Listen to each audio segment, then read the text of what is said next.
امین والصلاة والسلام علی حبیبہ محمد وآلہ وصحبہ اجمعین اما بعد اعوذ باللہ من الشیطان الرجیم بسم اللہ الرحمن الرحیم الذین آمنوا وتطمئن قلوبهم بذکر اللہ الا بذکر اللہ تطمئن القلوب قال محمد رسول اللہ صلی اللہ علیہ وسلم إن في الجسد لمضغات إذا سرقت سرق الجسد كله وإذا فسدت فسد الجسد كله ألا وهي القلب. اللهم سبحانك لا علم لنا إلا ما علمتنا إنك أنت العليم الحكيم.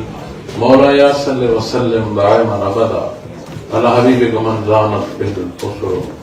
انتہائی قابل احترام معزز مہمانان گرامی سامعین کرام، السلام علیکم ورحمۃ اللہ وبرکاتہ. الحمدللہ اللہ کریم کا احسان ہے، اللہ کریم نے ہمیں یہ بابرکت موقع عطا فرمایا. اللہ اور اس کے حبیب صلی اللہ علیہ وسلم کے مبارک نام پر جمع ہے، دین اسلام پر جمع ہے. دعا گو ہوں کہ اللہ کریم ہم تمام کا یہ مل بیٹھ قبول فرمائے. میں نے آپ کے سامنے مختصر حصہ قرآن کریم سے تلاوت کرنے کی سعادت حاصل کی ہے اور ایک مختصر حدیث مبارکہ پیش کرنے کی سعادت حاصل کی. قرآن کریم کلام ذات باری تعالیٰ ہے، رب العالمین کا کلام ہے جو عالمین کا پالنہار ہے، اور ارشادات محمد رسول اللہ صلی اللہ علیہ وسلم پر قرآن خود بیان فرماتا ہے کہ میرا حبیب کچھ نہیں بولتا کہ جو کچھ بولتا ہے اللہ کی طرف. وہی مطلب کی بات آئے یا وہی غیر مطلب کی بات ہے، وہی مطلب کہتے ہیں قرآن کریم کو، اور غیر مطلب وہی جو ہے وہ حدیث مبارکہ کو کہتے ہیں. یہ امتیاز ہے کہ مختصر کلام ہوتا ہے اور وسیع المعنی، بے شمار گانٹھیں بے شمار اکھڑے کھول دیتے ہیں بے لموم پہلو جو ہیں کلام. اسی لیے قرآن کریم کو لاکھوں میں تفاسیر ہو چکی ہیں، اور جانے کتنے اور خوش نصیب ہوں گے اس درجے کا علم انہیں نصیب ہوگا، اس درجے کا شرح صدر نصیب ہوگا کہ وہ قرآن کریم کی تفاسیر کریں گے. اللہ رب العالمین ہمیں استفادہ کرنے کی توفیق ہے وہ عطا فرمائے. ارشاد باری تعالیٰ ہے جو لوگ ایمان لائے اور اللہ کے ذکر سے ان کے دلوں کو اطمینان ہوتا ہے. یاد رکھو اللہ کے ذکر سے ہی دل اطمینان پاتے ہیں. حدیث شریف میں فرمایا کہ انسانی وجود میں ایک گوشت کا لوتھڑا ہے، ایک گوشت کا ٹکڑا ہے.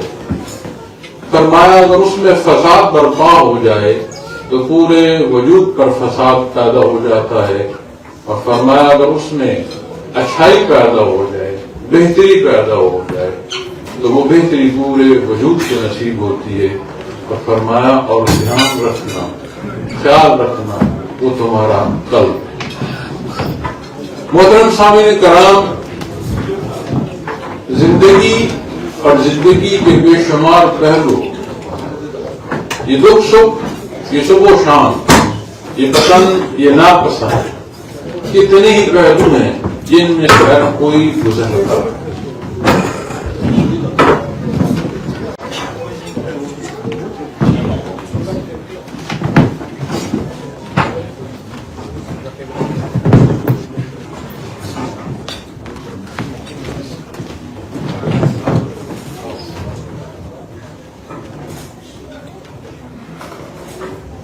کتنے ہی پہلو ہیں جن میں سے ہر کوئی گزرتا ہے.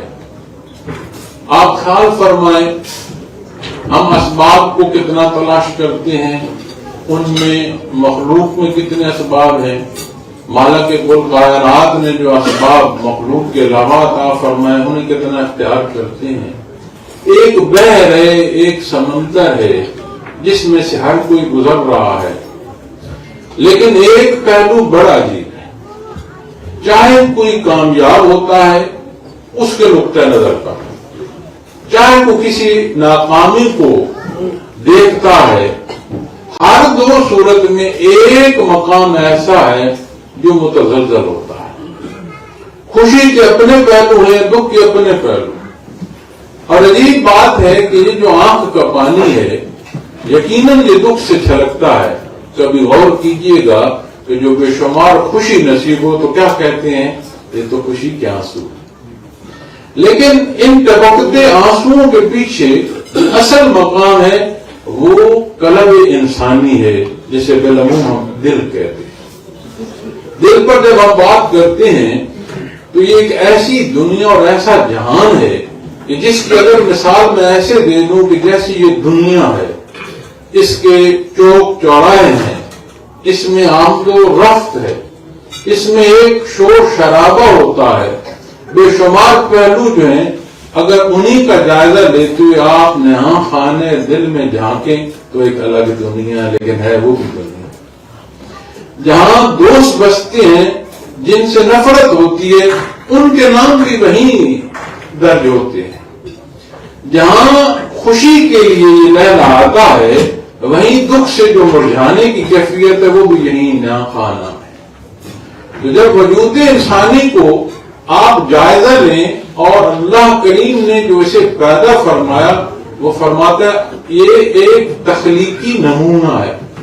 احسن تخلیقی نمونہ ارشاد فرمایا انسان کو اللہ کریم، اور اسے اشرف المخلوق پیدا فرمایا. یہ اس کی شان ہے.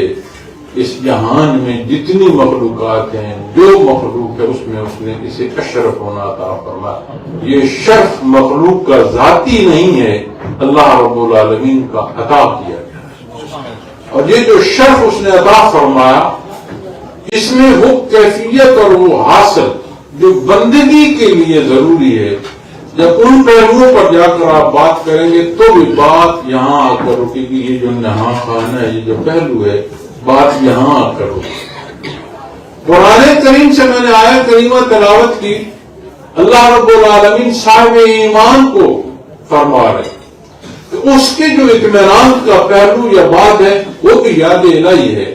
اور صاحب ایمان تک پہنچنے کے لیے پچھلا حصہ آیا کریمہ کا جو پہلی آیا کریمہ اس میں فرمایا وَيَهْدِي إِلَيْهِ مَنْ أَنَابَ، کہ کسے ہدایت نصیب ہوتی ہے جو رجوع الی اللہ کرتا ہے.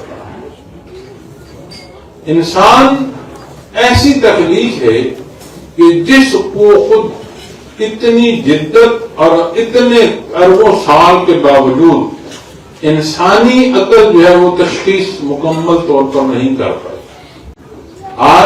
آج کی جدت جتنی سائنٹیفک ٹیکنالوجی ہے اور بالعموم کہہ دیا جاتا ہے کہ یہ تو آج کی بات ہے، پرانے دور کی کوئی بات کیا سمجھے، آج کیا کچھ نہیں ہے، لوگ چاند پر پہنچ گئے. جو چاند پر پہنچے ان سے پوچھو جس وجود پر بحث میں کر رہا ہوں کیا اسے کلی طور پر جان پائے. اور خود سائنس کہتی ہے کہ انسانی عقل جو ہے وہ 10% سے کم استعمال ہوا ہے. سائنس کہتی ہے کہ جو کچھ جدت ہے، جتنی جدید ٹیکنالوجی ہے اور جتنی سائنٹیفک ترقی ہے وہ یہ کہتی ہے کہ یہ اراؤنڈ 7% جو انسانی دماغ ہے اس کا استعمال. تو پیچھے دیکھیں کہ کتنا بچتا. اور آپ ذات پر اور اپنے عقل و فکر پر جہاں بھی آتے جائیں گے آپ کلی معاملوں میں نہیں پہنچ پائیں گے. کیوں؟ اس لیے اس عالم خلق ہی کی بات نہیں ہے. جب بات آتی ہے اللہ جل شانہ کی نسبت اور جو مقصد تخلیق کا ہے یعنی بندگی، تو پھر حصات انسانی بھی قاصر ہو جاتی ہیں.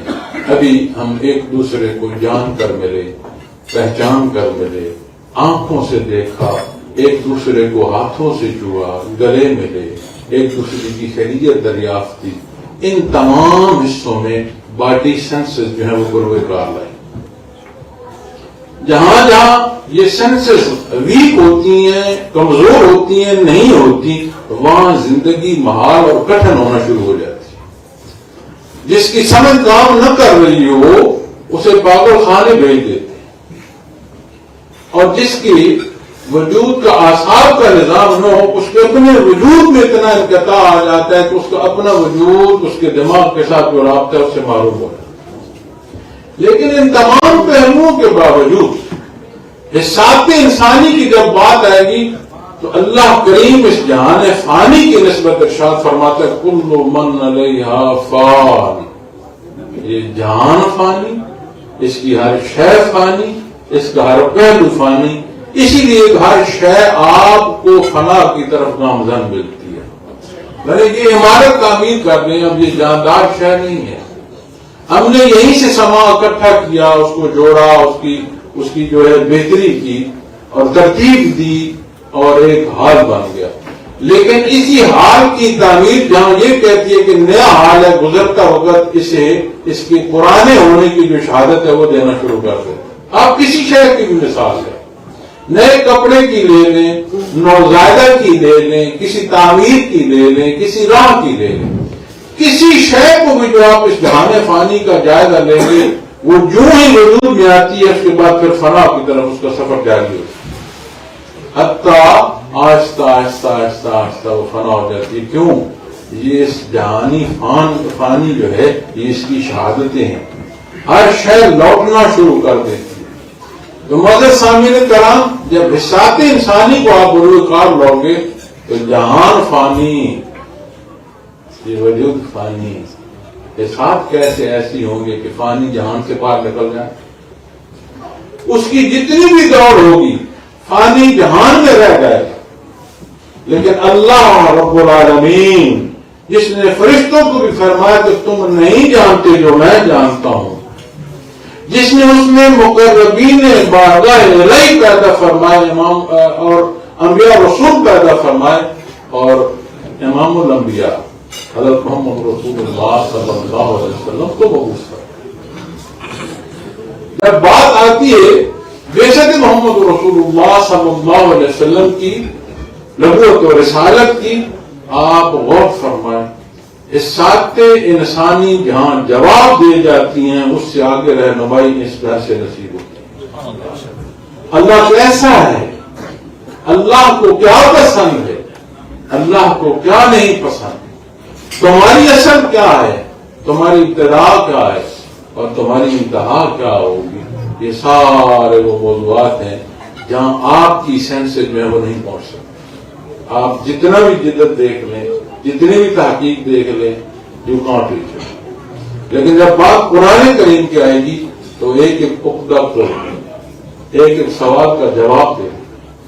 اب جب اس ساری گفتگو کو اس آیا کریمہ پر لے رہا ہوں کہ جو میں نے تلاوت کرنے کی سعادت حاصل کی ہے اور حدیث مبارکہ جو میں نے آپ کے سامنے پیش کرنے کی سعادت حاصل کی ہے، تو اس تمام جہان میں یہ جو خفی جہان ہے نا، سارے کا سارا انحصار یہاں ہے۔ کیوں کہ شاہ و گدا کے جو معاملات ہیں، کسی کی چہرے کی مسکراہٹ ہے یا اضطراب ہے، اس کی جو حقیقت کی تار بندتی ہے جا کر وہ نیا خانہ ہے۔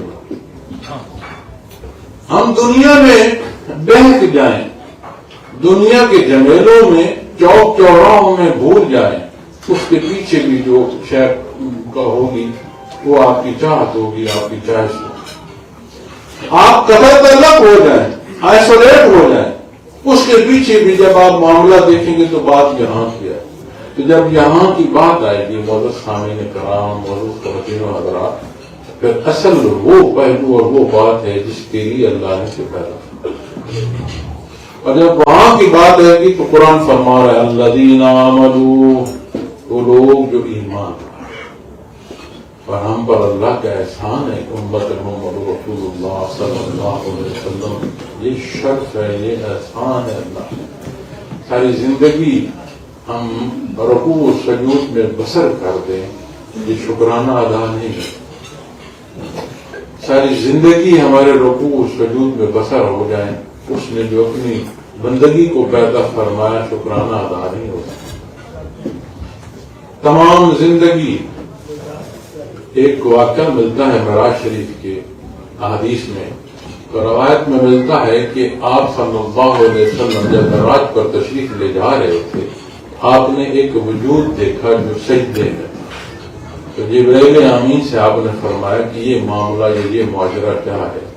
انہوں نے عرض کی کہ بنی اسرائیل کا یہ ایک شخص ہے، اللہ نے اسے زندگی دی، یہ پیدا ہوا تو ہوش کو جو پہنچا تو یہ عبادت میں نہ رہا، اس کی جو آبادی تھی وہاں خرابیاں تھیں، یہ اس آبادی کو چھوڑ کر ایک ٹاپو پر چلا گیا اس لیے کہ میری عبادت خراب نہ ہو۔ لگ بھگ 500 سال کا عرصہ بتایا جاتا ہے جو اللہ نے اسے عمر، ساری عمر اس نے عبادت میں بسر کی، اور جس وقت اس کا جانے کا وقت آیا، موت کا وقت آیا، تو فرشتہ اس کے پاس آیا اور اس نے اسے کہا کہ مجھے اللہ نے حکم دیا ہے میرے بندے سے پوچھ لو یہ کیسے آخری سانس جاتا ہے۔ اس نے عرض کی کہ بار اللہ مجھے 2 گانا نیت کرنے دی، یعنی میں 2 نفل پڑھ لوں، دوسری رکعت کے دوسرے سجدے میں میری روح قبض ہو، اور جب قیامت کو سور پھونکا جائے تو میں سجدے سے اٹھوں۔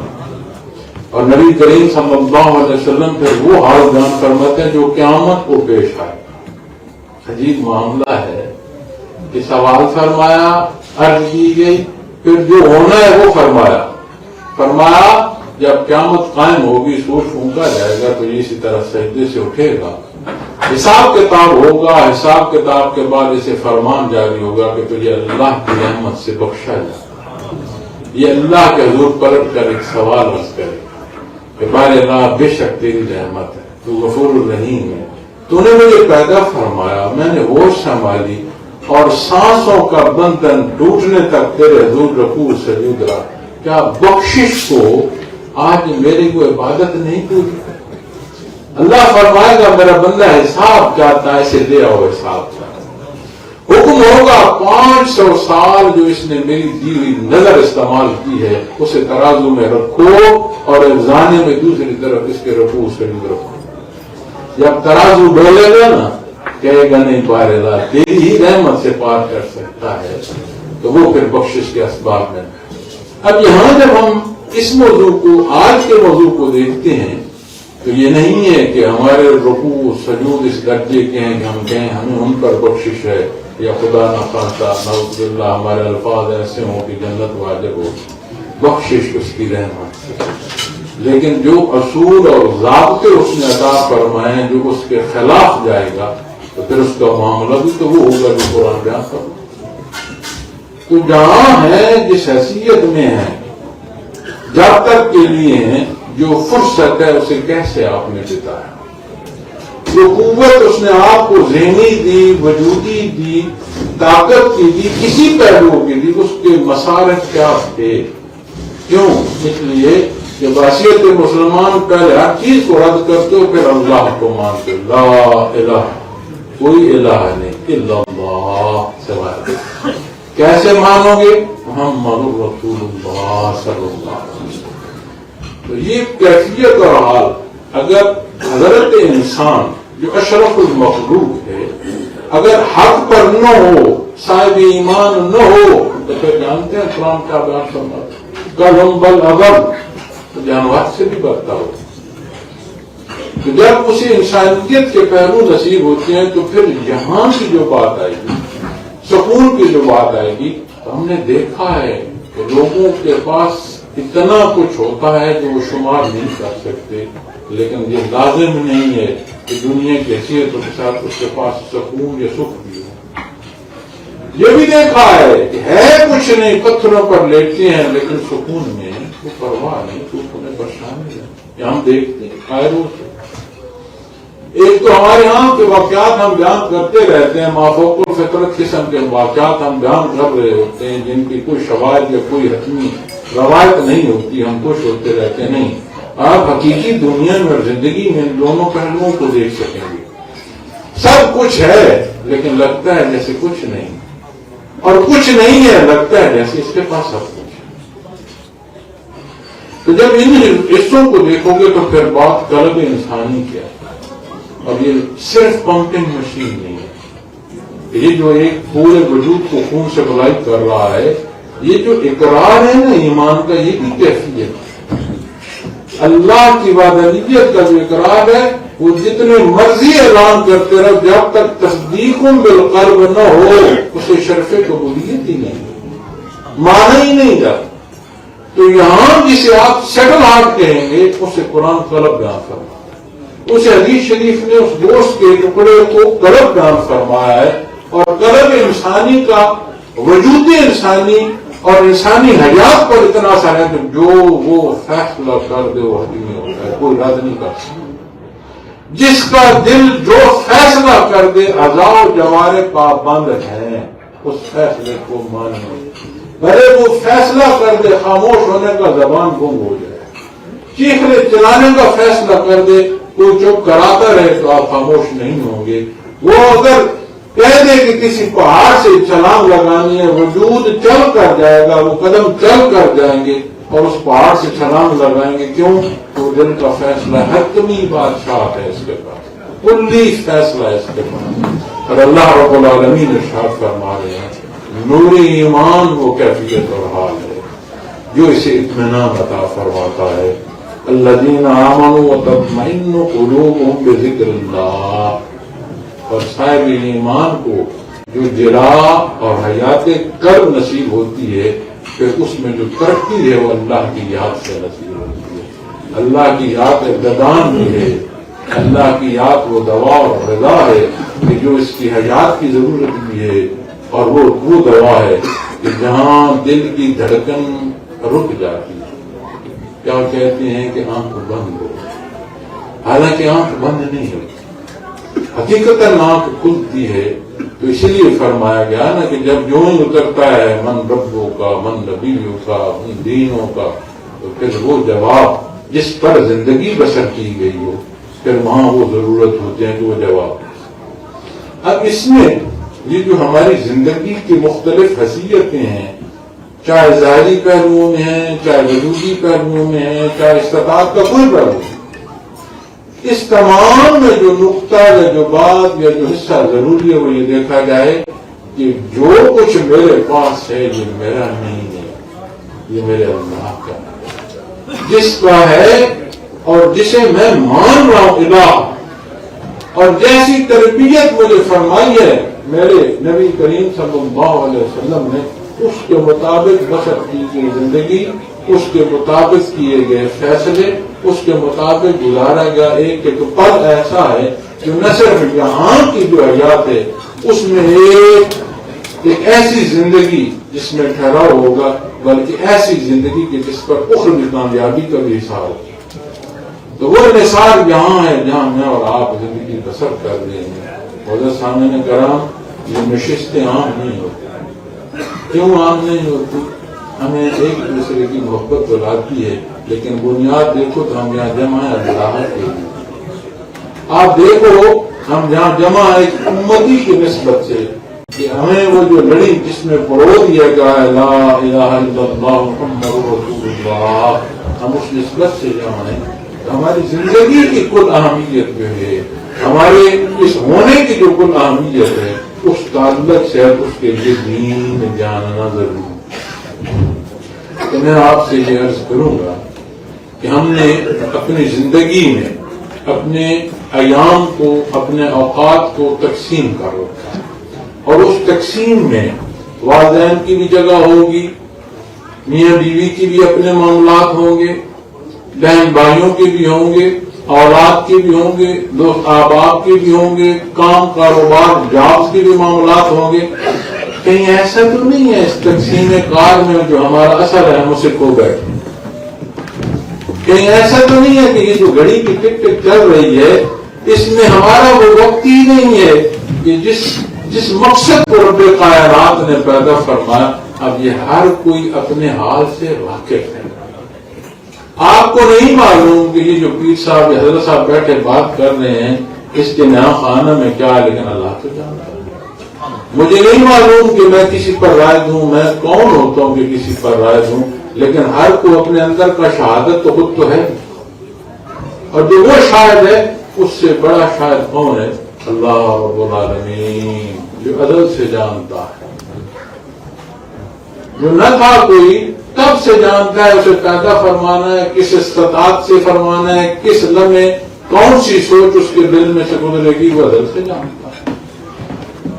تو جب ان پہلوؤں کو دیکھیں گے تو پھر یاد رکھیے گا ہم جیسے بھی زندگی بسر کر لیں، قرآن فرماتا ہے تم سے پہلے جو لوگ گزرے ہیں زمین پر نشانیاں لگانے میں تم سے بڑھ کر تھے، مال و دولت و طاقت میں تم سے بڑھ کر تھے.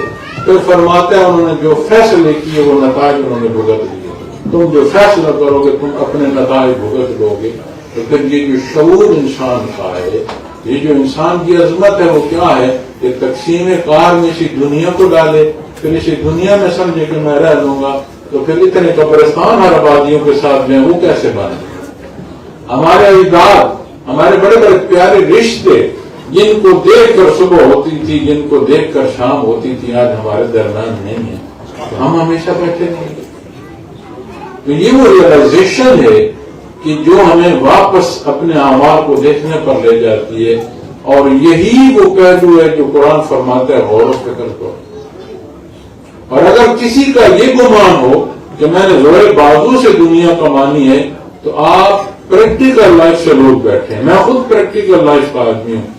آپ اپنے بزنسز میں دیکھ لیجئے گا، فرم میں دیکھ لیجئے گا، جاب میں دیکھ لیجئے گا، بعض دفعہ جو سینئر ہوتا ہے اس کے نیچے جو کام کر رہا ہوتا ہے وہ زیادہ اہل ہوتا ہے. جس کا حکم مان رہا ہے اس سے زیادہ جو حکم جو مان رہا ہے وہ زیادہ اہل ہوتا ہے. ضروری نہیں ہے جو کاروبار کا مالک ہے اس کا جو ملازم ہے وہ اس سے زیادہ کام نہ جانتا. اور اگر عقل ہی پر ہوتا تو صادق کو تو پھر پانی کا گھونٹ کو نہ دیتا دنیا. یہ اس کی تقسیم ہے، ہر شے اس کی طرف سے. دنیا سبب سے اچھا سبب اختیار ہے. الحمدللہ ہم یہاں جو ابھی آباد تشریف فرما ہیں آپ سارے، آپ نے دنیا پھر کر دی، جدید معاشرے میں زندگی بسر کرتے ہیں. آپ کسی کمزور علاقے سے اس جدت تک آ جائیں جو بنیادی انسانی ضرورتیں وہ نہیں بدلتی. سواری کے لیے ذریعہ بدل جائے گا لیکن سفر جو ضرورت ہے وہ نہ بدلی. بھوک بنیادی انسانی وجودی ضرورت ہے وہ نہیں بدلتی. ذرائع بدل سکتے ہیں، سادہ غذا ہو سکتی ہے، عام دہی غذا ہو سکتی ہے، یہ آج کے چٹ پٹے جو مثالیں ہیں یہ ہو سکتی. تو سفر کے لیے سواری کی بات آ گئی، بھوک کو مٹانے کی خوراک کی بات آ گئی، تو بنیادی انسانی ضروریات تو وہی ہوئی. تو یہ تو جتنی جدت ہے یہ کیا ہے؟ It's not the life, it's kind of tool, kind of means. تو جب ہم اس جدت کو کہ ہاں یہی زندگی ہے تو کسی کے ساتھ اس نے نہیں نبھائی. فانی جہان ہے، ہر شہر کو فنا ہے، ہر کو اپنی فرصت پوری کر کے جائے. لیکن جہاں دوامی حقیقت کی بات آتی ہے تو پھر دیکھنے کی ضرورت ہے. یہاں اللہ کریم نے صاحب ایمان ہونا یہ شرف عطا فرما. ہم تو کثیر تعداد وہ ہیں جنہیں بطور توارث دین نصیب. ہمیں تو وراثتاً دین ملا. ہم پیدا ہوئے تو ہمارے والدین نے ہمارے کانوں میں اذان دی، تو اللہ کا احسان ہے. لیکن ہر پیدا ہونے والے کے لیے لازم ہے کہ وہ اپنا فیصلہ کرے. اب جسے ایمان اس میں نصیب ہو سے تو اور چاہیے کہ اور محنت کرتا، مخلوق خدا کی بہتری کا سبب کرتا. لیکن آج جب ہم دیکھتے ہیں تو وہ معاشرے جن کے پاس ہر سوال کا جواب ہے وہاں کمزوریاں ہیں، اور جو اس حق کا انکار کرتے ہیں وہ دنیا کے معاملات میں ترقی پذیر سے ترقی یافتہ ہو رہے ہیں. کیا سبب ہے؟ آپ آرام سے سرچ کیجیے. کسی جدید ملک کی جو ترقی ہے اس کے اصول کو اٹھائیے گا اور وہ اصول آپ کو قرآن کریم پر جا کر لے جائے گا. اس کا مطلب ہے دو پہلو، ایک وہ پہلو جو عبادات کا ہے، دین کا ہے، ایک وہ پہلو جو دنیاوی زندگی اور اسباب کا ہے. جنہوں نے اس حق کا انکار کیا لیکن ظاہری پہلو کے اصول جو ہے وہ دین اسلام کے لیے وہ دنیا میں کامیاب ہے. جو دعوی ایمانی کے ساتھ بیٹھا ہے اس نے دین میں کمزوری کی. ہم ایک دوسرے کے دست کو گربان پکڑ کر بیٹھے اور ہم نے دنیا میں کمزوری کی، ہم پیچھے چل گئے. اور عجیب بات ہے ہم دنیا کے پیچھے چل کر دنیا کے برابر ہونا چاہتے ہیں. مجھے آج تک اس سائنس کی سمجھ نہیں ہے. کیا کہتے ہیں یہ دنیا کی روش ہے، تم کہاں بھٹک رہے ہو؟ ویسے چلو جیسے دنیا چل رہی ہے. بھائی اس سے کیا ہوگا؟ ہم دنیا کے برابر ہوں گے. کبھی فالوور برابر ہوا؟ فالوور رہتا ہے، وہ برابر نہیں ہوتا۔ جب اپنے اصول پر رہو گے تو اللہ نے تو تمہیں وہ اصول دیے ہیں کہ جن اقدار کو آج ہم روکتے ہیں۔ یقین مانے کوئی بڑے بزرگ ہیں، بچے نہ صحیح، وہ بابے بھی تو نہیں ہیں۔ آپ اس حال میں، ہمارا جو ایک گروپ ہے یہ ہم اکثر بیٹھتے ہیں، مجھے بتائیں کہ اپنے بڑوں سے آپ نے جو اصول اور ضابطے سنے اور دیکھے ہیں، جو شفقت کی نظریں دیکھی ہیں، جو ہمارے سر پر وہ پیار سے ہاتھ پھیرتے کہ آج آپ کو اپنی گلی چوک چوراہوں میں، اپنی آبادیوں، اپنی برادریوں، اپنے گھروں میں نظر آتا ہے؟ ایک مسنگ لنک ہے اقدار کا، اور ہماری وہ ایک گروپ ہے جس نے وہ دیکھا اور یہ بھی دیکھا۔ ہماری ہی بچے ہماری گود میں بیٹھے، ہمارے نہیں، ہم میں بیٹھے ہیں، ہماری نہیں سن رہے۔ یہ کیا ہے؟ یہ وہ مسنگ لنک ہے جو بینگ اے مسلم، ہماری وہ اقدار جو ہمیں گھر کی نشست میں ملتی تھی، شام کے چھاپے میں روٹیاں اکٹھی رکھ کر جو کھانا کھاتے تھے، ہمیں وہاں سے اقدار ملتی تھی۔ آپ پوری دنیا کو سرچ کر لیں، دنیا کا کوئی ایسا ملک جو آج ترقی یافتہ ہے، اس کے مخصوص طبقات آپ کو ملیں گے وہ فیملی اسٹرکچر میں رہتے ہوں۔ آرام سے ڈھونڈ لیں، یہاں ڈھونڈ لیں، یہاں یونائٹڈ کنگڈم میں آپ دیکھیں، آپ کو پرانی فیملیز ایسی ملیں گی اور اسٹرانگ فیملیز ملیں گی جو فیملی اسٹرکچر پر یقین رکھتی ہیں۔ کیوں؟ کہ انہیرٹ کرتے ہیں بچے، ان کی وہ تعلیم جو سکون نہیں دے پاتا وہ فیملی نشست میں سکھاتی ہے، وہ بڑوں کا ادب سکھاتی ہے، چھوٹوں کے ساتھ شفقت سے سکھاتی ہے، وہ محبت اور شفقت کے پہلو ہم سے تو جاتے ہیں۔ ہم نے کیا حاصل کیا؟ دنیا کو دیکھا تو چلیں گے پیچھے چلیں، ہم بھی آگے آ جائیں گے۔ بھائی فالوور کیسے آگے آ؟ دین کی بات آتی ہے، ہمارے اصول اور ضابطے وہ ہو گئے ہیں کہ ہمارے نہ رشتے سلامت رہے، نہ ہمارے کو اصول اور ضابطے رہے۔ حل کیا ہے؟ واپس در مصطفیٰ کا یہ نعت مبارک کا پڑھنا، ہدیہ عقیدت عمل ماننے کا، یہ جو ہدیہ عقیدت پیش کیا جاتا ہے اس سے عملی نعت میں تبدیل کرو۔ درود شریف پڑھتے ہو وہ عبادت ہے، اللہ اس کے فرشتے درود بھیجتے، اس درود شریف کا قرآن فرما رہا ہے تو درہ یدرہ، وہ کیفیت جو درہ یدرہ سے ہے کہ ہر وقت جاری ہو تو کیا بندے مومن اور امت محمد رسول اللہ صلی اللہ علیہ وسلم کا فرق اسے سوچ آئے تو وہ پیمانے پر نہ لے جائے کہ میرے اللہ کے حبیب کا حکم کیا، میں کیا سوچ رہا ہوں، عمل تو بات کی بات۔ جب ان حصوں کو دیکھیں گے دنیا منع نہیں کرتا تھا، رزق حلال فرماتا ہے، پاک فرماتا ہے، دنیا منع نہیں فرماتا۔ حضرت عثمان غنی ذو النورین کی دولت کا ذکر آپ کو احادیث اور روایات میں ملتا ہے، اور صحابہ کرام رضوان اللہ علیہم اجمعین نے جو اشعار کیے ان کی روایات آپ کو احادیث میں ملتی ہیں اور اسلامی تاریخ میں ملتی ہیں۔ تو وہ سارا کچھ نہ تھا تو جو کنویں لے کر وقف فرماتے رہے، وہ قافلے جن کے لیے قیمتیں دی گئی انہوں نے فرمایا میں تو 10 گنا منافع لوں گا۔ ایسے 10 گنا منافع اتنا کون لے گا؟ اللہ کے نام پر انہوں نے بانٹ دیا، پورا قافلہ جو بانٹ رہے تو صاحب استطاعت تھے، لوگوں کی سہولیات خرید کر لوگوں کو وقف کر رہے تھے، تو ظاہری جو پہلو اور طاقت دولت کی وہ تو تھی۔ مصارف کیا ہیں؟ مصارف وہ ہیں جو اللہ نے پسند فرمائے، جو اللہ کے حبیب صلی اللہ علیہ وسلم نے پسند فرمائے۔ تو آج کی ساری جدت میں محترم احباب گرامی، محترم خواتین، لازم ہے کہ اس رشد کی ضرورت ہے۔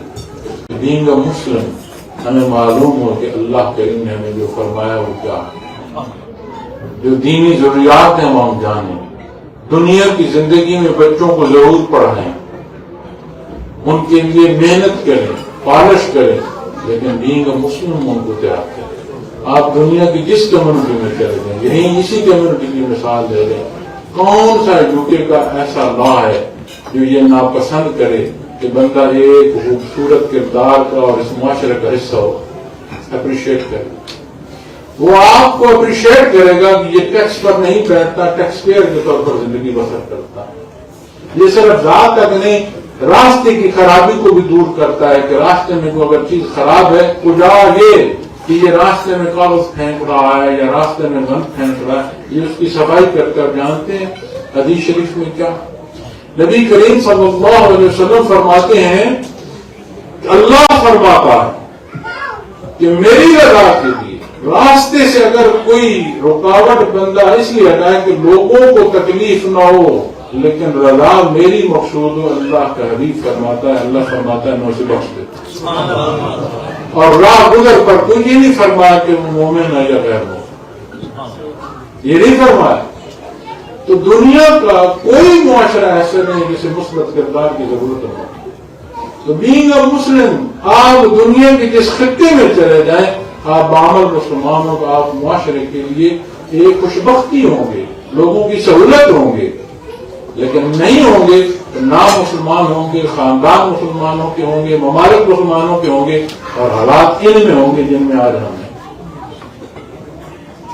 اس سارے کا سبب یہ ہے کہ یہ بے عملی اور اطمینان کی بات آتے ہو، اللہ کریم کے بتائے اصولوں پر چلنے سے، اس کی یاد سے جو اطمینان نصیب ہوتا ہے، اس اطمینان کو سکرات الموت کی سختی نہیں تھی۔ کیوں؟ ہمارے سامنے مثالیں ہیں، لوگ فوت ہو جاتے ہیں اور ان کے چہرے ایسے لگتا ہے جیسے یہ سو رہے ہیں اور مسکرا رہے ہیں۔ موت کی سختی سے گزرنا یہ کوئی عام بات نہیں ہے۔ حدیث شریف میں آتا ہے کہ پورے وجود سے روح جب نکلتی ہے ایک ایک باڈی سر سے کھینچتی ہے، جیسے کانٹے دار جھاڑی سے ایک باریک کپڑا کھینچ کر نکالا جائے، اس طرح تار تار نکلتی ہے۔ لیکن ہم دیکھتے ہیں کہ لوگ فوت ہوتے ہیں اور ان کے چہرے مسکرا رہے ہوتے ہیں۔ بہت قیمتی کپڑے ہوتے ہیں، بہت قیمتی بچھونوں پر لوگ لیٹتے ہوتے ہیں، چہروں پر اضطراب ہوتا ہے۔ وہ موت کی جو تلخی ہے اس کا اضطراب چہروں پر نظر آ رہا ہوتا ہے۔ حضرت جی رحمۃ اللہ علیہ کا مثال ہوا تو میں ہاسپٹل میں شام کو، تو مجھے جو سینئر ڈاکٹر صاحب تھے وہ مجھے فرمانے لگے کہ آپ اس سے آگے آپ کا کیا معاملہ ہے؟ تو میں نے کہا کہ یہاں سے ہم مرکز جائیں گے، تو صبح جمعہ ہے تو جمعے کے ساتھ پھر جنازہ ہوگا۔ انہوں نے بڑے محبت اور شفقت سے مجھے کہا، فرمانے لگے کہ یہاں وہ جو کولڈ سٹوریج ہے اس کا نظام بڑا اچھا ہے، تو آپ پھر کوشش اس طرح کریں کہ کل جو ہے وہ ایمبولینس جو ہے وہ منگائیں، آج نہ منگائیں۔ میں نے کہا محترم آپ نے جنازے پر آنا ہے؟ کہ ہم کہنے لگے ہاں آنا ہے۔ میں نے کہا میرے ساتھ آنا، جنازہ جس وقت ہونا وجود کو ہلانا۔ آپ تو کولڈ سٹوریج کی بات کر رہے ہیں، وجود کی حرکت بھی نہیں رکی ہوگی۔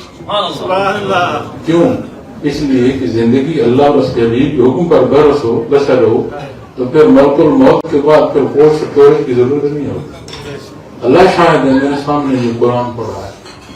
چارپائی جب آپ کی رکھی تو میں سہرانے بیٹھا تھا، چارپائی کے ڈول سے سر ڈول گیا۔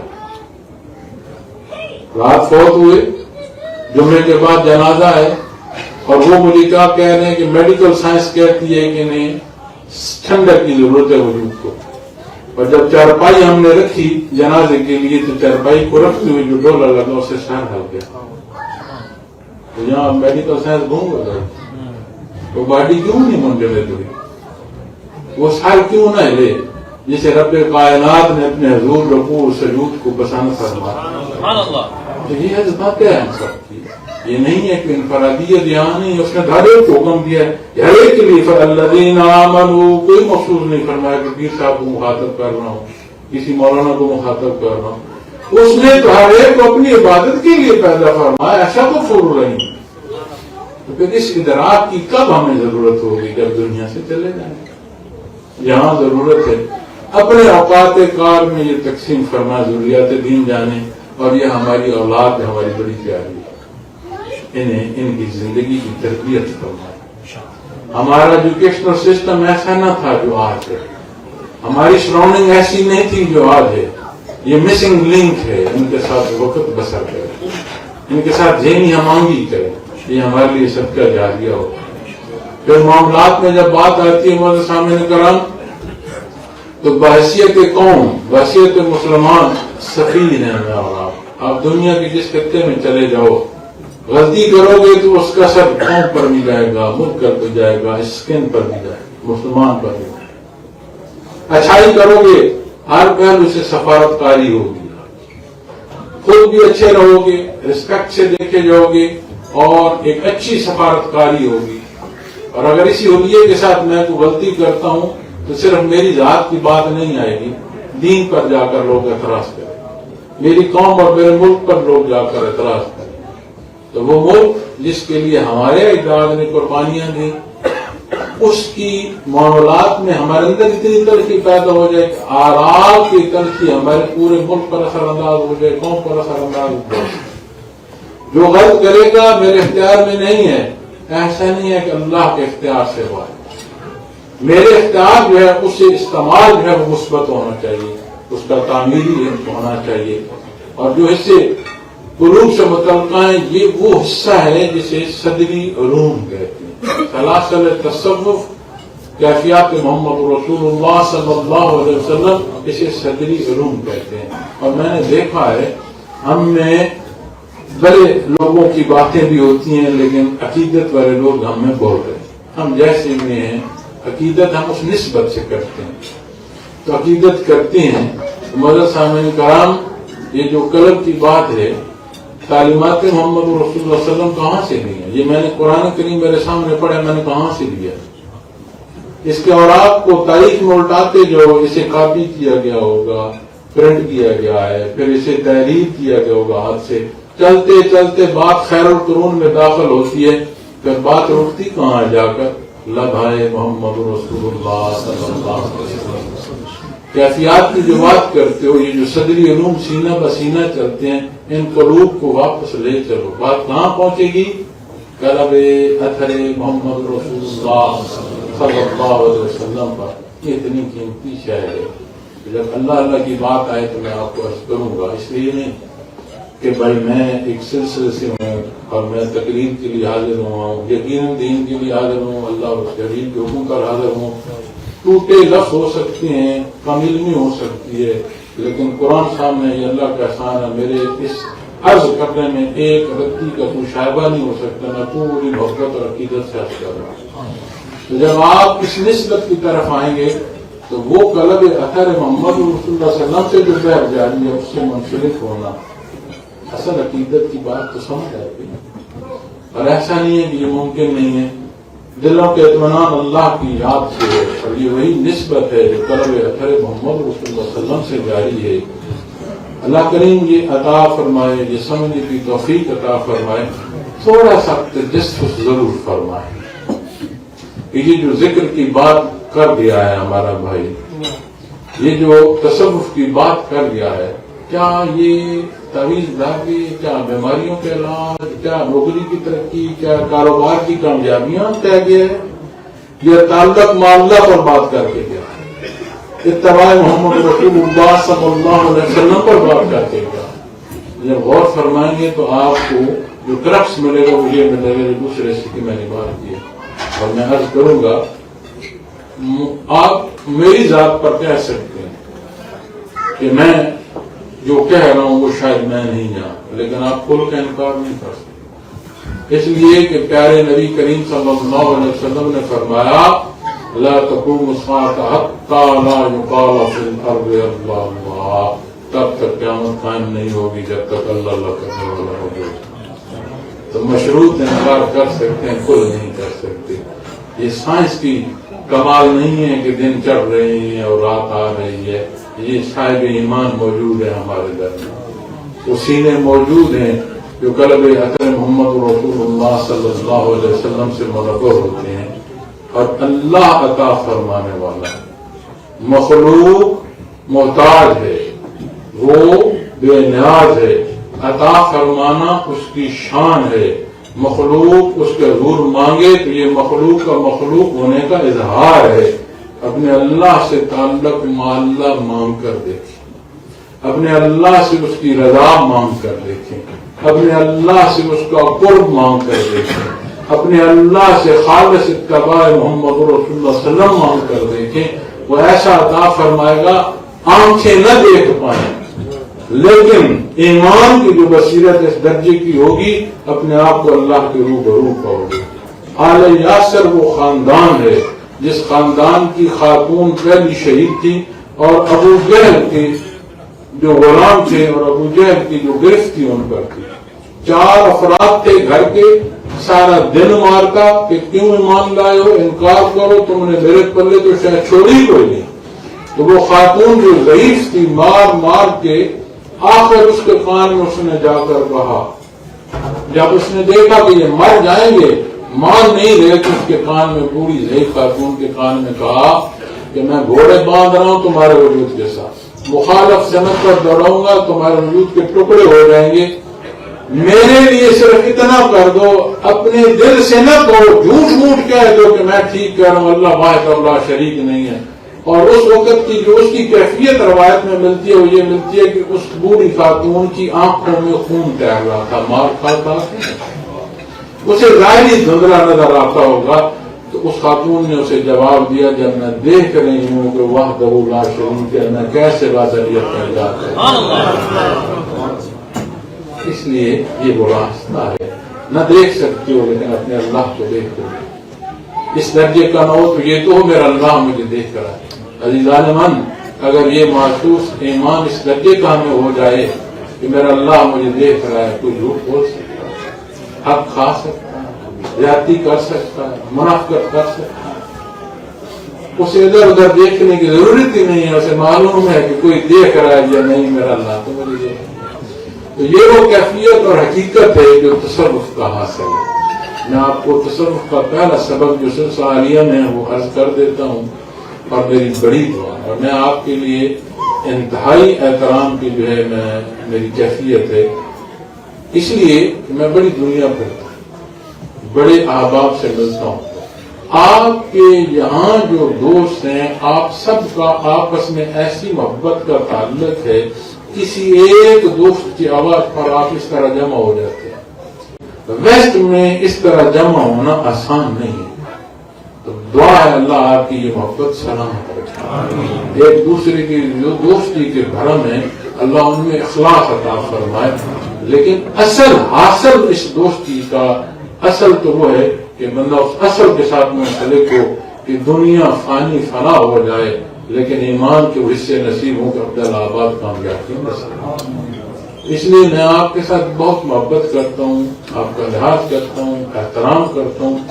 جو دوست ملے میں اسے درخواست کرتا ہوں کہ جہاں آپ کے پاس آیا ہوں آپ نے محبت کی، آپ وہاں تشریف لائیں، مجھے موقع دیں، میرے پاس تشریف لائیں، احترام کرتا ہوں، لیکن اس سارے کی جو بنیاد ہے قال رسول۔